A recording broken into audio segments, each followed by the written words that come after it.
Hello বন্ধুরা, সকলে কেমন আছো? আমি ভালো আছি। এই দেখো, আমার সোনার ষষ্ঠী পুজোর জন্য এই বেলুনগুলো লাগানো হবে ঘরে, তাই জন্য বেলুন ফোলাচ্ছি। এখানে বর শাশুড়ি সবাই এসছে, বসে আছে। আর পরে বিকালবেলার দিকে সবাই আসবে আরও। তো দেখো, এই বেলুনগুলো হচ্ছে দেয়ালের মধ্যে আটকা পড়ে ফুল দিয়ে। আমার ছোট্ট সোনাই দেখো শুয়ে আছে। এই ছোট্ট সোনার সাইডে সাইডে ডিজাইন করবো, তাই ফুলগুলোই করছে। এইদিকে ঠাকুর মশাই পুজো করতে শুরু করে দিয়েছে। এই দেখো,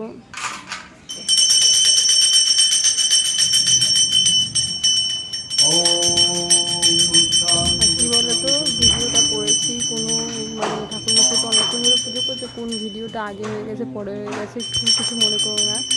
আমি তোমাদেরকে দেওয়ার চেষ্টা করেছি, তোমরা একটু দেখো আমার সোনার ষষ্ঠী পুজোর ভিডিও। তোমাদের কাছে দেওয়া হয়নি, ভিডিও ছাড়তাম না, তাই জন্য অনেকদিন শরীরটা ভালো ছিল না, তাই জন্য এখন তোমাদেরকে দেখাচ্ছি। দেখো,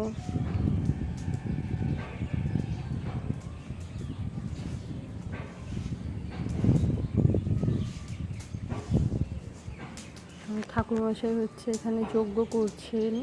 এই দেখো, এখানে আমার সোনা মা নিচে শোয়াতে বলেছে, তাই একটুখানি শুয়ে বলে